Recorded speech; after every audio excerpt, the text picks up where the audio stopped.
Y ahora les ofrecemos este vídeo gracias a... Convertimos tu trading en una experiencia gourmet. IG, obsesionados con darte la mejor atención al cliente. Pon a tope tu trading con IG. Más detallado. Y vamos, ya con Lorenzo Ramírez, periodista económico. Lorenzo, muy buenas. ¿Qué tal? Muy buenos días. ¿Cómo estáis? Bueno, cuando parecía que la ensalada ya estaba llena, se va agravando el escenario, la tensión geopolítica, más todavía en terreno europeo. Yo quería que arrancásemos, Lorenzo, mirando, ¿no?, a lo que está siendo la tensión aquí en Kosovo, en el norte, el envío ahora que la OTAN prepara 700 soldados de refuerzo después de esas, de este arranque de semana tan violento, con esas tensiones también con las KFOR. ¿Cuál es la situación? ¿Cómo interpretas lo que está pasando aquí? Bueno, todo esto hay que encuadrarlo dentro de una iniciativa, ¿no?, por parte de los países de los Balcanes, por unas negociaciones que están en marcha para entrar en la Unión Europea. El propio Borrell hace unas semanas, ¿no?, tuvo unas intervenciones en las cuales pues ya planteaba que ningún país y ningún Estado autónomo, si queremos llamarlo así, que pudiera tener relaciones con Rusia podría entrar en la Unión Europea. Prácticamente hacer esas declaraciones empieza ahí el lío otra vez en los Balcanes. Los Balcanes es una cuestión que desde luego no se solucionó con la famosa guerra de Yugoslavia, que yo creo que además nos sirve para entender en buena medida lo que está pasando aquí, porque la guerra de Yugoslavia fue la gran operación que marcó lo que luego sería la actuación de la OTAN en el futuro, ¿no? Tenemos ahí un contexto que son problemas realmente no solucionados. Ahí se produjo pues lo que luego se vino a denominar o a crear un nuevo concepto, el concepto de balcanización, que precisamente era pues crear inestabilidad separando determinados territorios que ya de por sí pues históricamente tenían serios problemas.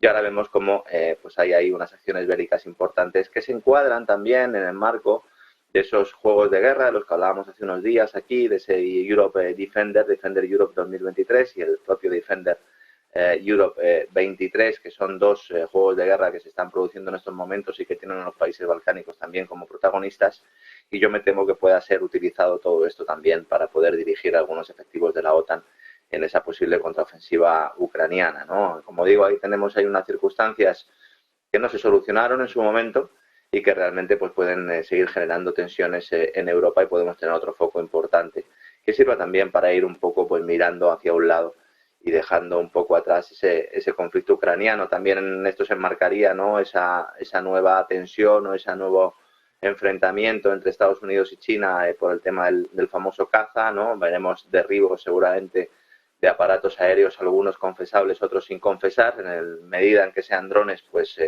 realmente seguramente no llegue la sangre al río, pero si en alguno de estas escaramuzas pues ha implicado algún piloto estadounidense o chino que pueda caer en combate, pues a lo mejor sí que tenemos una escalada mayor. En definitiva, vemos inestabilidad, como bien comentabas. Parece que hay que justificar la entrada en la recesión de alguna manera, y hacen falta muchas guerras, hacen falta muchos escenarios bélicos para generar incertidumbre, y de esa manera pues que el dólar siga siendo activo refugio, que la deuda de Estados Unidos siga manteniendo su estatus, y plantear que ese mundo multipolar al que vamos, pues intentar convencer por lo menos a los occidentales que no es lo más adecuado para nuestros intereses. Lo peor de todo, cuando se produce un parto, cuando se produce un reseteo, cuando se produce un supuesto reinicio, cuando hay un cambio en las reglas del juego, cuando hay un cambio de ciclo económico, es que normalmente siempre se hace con dolor. ¿Qué pasa? Pues que las élites y los que realmente toman las decisiones en los despachos procuran que ese dolor afecte a los demás y no a ellos mismos, y entonces intentan manejar una serie de situaciones a su antojo que de otra manera pues podrían haber estallado de una manera quizás un poco más espontánea, ¿no? Veremos lo que sucede, pero desde luego la incertidumbre va a ser el elemento central, ¿no?, en los próximos meses. Y no para gran consuelo con todo lo que se prepara, como estás señalando. Entre otros asuntos, más allá de ese escenario, llega lo que es la batalla también, entrando también en sectores claves, las tecnológicas China y de Estados Unidos, y grandes farmacéuticas que están financiando, apuntaban al grupo de eurodiputados implicado en los sobornos de Marruecos y de Qatar. Cuéntanos. Sí, esto es algo sobre lo que se ha también lanzado, pues o se ha puesto una manta encima o se ha metido debajo de la alfombra, como quieras llamarlo. Poco se sabe sobre esa evolución del escándalo de sobornos en el Parlamento Europeo, que conocimos a finales del pasado año y que se denominó finalmente Qatar Gate, aunque también podría haberse denominado Marruecos Gate. país árabe fue uno de los que pagó a eurodiputados para que favorecieran a sus intereses, una actividad en la que también pues está implicado el régimen marroquí, que llegó a salpicar a Josep Borrell, que precisamente cuando saltó el escándalo estaba de visita en Marruecos, aunque la investigación parece estar durmiendo el sueño de los justos, metida en algún cajón de la burocracia comunitaria que no quiere terminar de abrir esa caja de Pandora porque podría afectar a la propia esencia de la Unión Europea. Es importante que tengamos en cuenta que la Unión Europea va a un camino de los Estados Unidos de Europa, lo he comentado muchas veces. Alemania está dispuesta a esos Estados Unidos de Europa. Ellos dicen que con carácter federal, pero no se sabe hasta qué punto realmente lo apuntan con la boca pequeña, y esto pues implica dos cosas. En primer lugar, que no tiene que haber ningún tipo de escándalo, y en segundo lugar, que se van a plegar a los intereses otanistas porque saben que el camino pasa por ahí. Evitar la corrupción o evitar los escándalos de corrupción, por un lado, cualquier tipo de conato de fraude, los Next Generation EU, ya lo hemos visto en España, y luego el tema de los sobornos famosos, un escándalo que se puso el foco sobre todo en la detención de la vicepresidenta del Parlamento Europeo, la socialista griega Eva Kaili, intentando que pasara a un segundo plano una organización que se llama EU40, EU40, la cual presidía la propia Kaili hasta que fue expulsada tras conocerse su implicación, expulsada de forma temporal, importante que lo digamos, una organización compuesta por jóvenes parlamentarios europeos. Cuando salta el escándalo dejan de organizar actos, dejan de organizar eventos, pero ahora parece que vuelven otra vez a poner un poco la estructura del cortijo. Las aguas se han calmado, comienza otra vez a tener actividad, unos eventos patrocinados no por teocracias árabes, sino por multinacionales tecnológicas de Estados Unidos como Google y Microsoft, farmacéuticas como AstraZeneca y Johnson & Johnson, y también tecnológicas chinas, que a mí es lo que más me ha sorprendido cuando he investigado esto. Huawei y TikTok también están participando en estas organizaciones que de alguna manera son la puerta de entrada al mundo de la política de estas multinacionales. Es una de las múltiples formas en las que el mundo corporativo accede a los legisladores, les corteja con todo tipo de promesas, muchas de ellas inconfesables, ejerciendo como lobistas, que son al fin y al cabo quienes redactan las leyes que luego se votan en la sede del Parlamento Europeo. Mucha gente desconoce cómo se elaboran las directivas comunitarias, porque si lo supieran seguramente dejarían de creer que la Unión Europea es una democracia con separación de poderes. Es como siempre se dice en el caso de las salchichas, ¿verdad? Que si viéramos cómo se fabrican, pues muchos dejarían de comerlas. Esto es un poco similar, porque la mayoría de los eurodiputados no solo no participan en las redacciones de las leyes que realizan técnicos y consultoras que trabajan para estas corporaciones, sino que en muchos casos ni siquiera leen los textos antes de darle su visto bueno o rechazarlos en función de los intereses que tenga cada uno, ¿no? Ya no estamos hablando solo de los intereses del partido, sino de los intereses de cada uno. En el caso del EU40, el grupo además hay un problema añadido, porque es que se trata de uno de los vehículos que utiliza el Foro Económico Mundial y otros organismos supranacionales que están impulsando ese futuro tecnocrático, utilizando como excusa la lucha contra el cambio climático, todo el tema de la sostenibilidad. Bueno, pues un ejemplo de ello es que es una de las organizaciones patrocinadoras de lo que ahora se denomina ciudades de 15 minutos y que hasta hace poco pues era conocido como la iniciativa de las ciudades inteligentes, ¿no? En el caso concreto de Eva Kaili, además, el juez de instrucción hace pocos días, que en teoría está investigando la trama de sobornos, le ha retirado el brazalete electrónico que está obligada a llevar por estar en arresto domiciliario, y desde que las autoridades belgas destaparon el caso a finales del año pasado, como digo, 6 personas han sido imputadas, incluida ella, que conserva su escaño como eurodiputada. Y en la operación de diciembre, en la que se produjeron estas detenciones, se incautaron de 1,5 millones de euros en efectivos, escondidos en bolsas y maletas, la mayor parte de los domicilios de Kaili, incluso de su padre. Y es muy revelador pues comprobar cómo se ha silenciado todo esto, también el papel de Borrell en toda la trama, porque ella, la vicepresidenta del Parlamento Europeo, dejó claro que tenía la autorización no solo de Borrell, sino de la comisaria de Interior y también del propio Parlamento Europeo, que fue la que le encargó a ella establecer relaciones con Qatar. ¿Tirará el juez de la manta? Pues yo, la verdad, Eva, lo dudo bastante. Antes de mirar a temas más nacionales, a más cuestiones, quería, en un día como el de hoy, en el que además estamos hablando mucho de inteligencia artificial, riesgos y pánico, en torno a ello, de los padres de la inteligencia artificial, por cierto, tenemos también esa información de cómo Elon Musk pondrá chips en cerebros humanos tras la autorización de la FDA. Sí, bueno, lo de Elon Musk ya viene de lejos. La verdad es que es un tema que es también bastante preocupante, porque es verdad que abre muchas esperanzas a muchos enfermos. Elon Musk ha logrado uno de sus objetivos más ansiados, que es que Neuralink, la compañía de biotecnología creada en 2016, obtenga el permiso de la FDA, del regulador de los fármacos en Estados Unidos, para que veamos hasta qué punto ya se juntan la tecnología y la biología, este regulador, para iniciar en humanos sus estudios clínicos con implantes cerebrales. Es decir, ya se trata directamente de introducir chips en los cerebros de las personas de forma voluntaria, no digo por si alguno se está asustando. La empresa sabía que iba a tener luz verde porque ya el pasado diciembre anunció la creación de un registro de pacientes dispuestos a probar estos implantes y, bueno, pues se buscaba mayores de edad con enfermedades, pues con tetraplegias, con paraplegias, con pérdidas de visión, con sorderas, con afasias. Musk nos dice que su objetivo es sanitario, que quiere conseguir que personas paralíticas anden y que ciegos consigan ver, como si fuera una especie de Jesucristo moderno.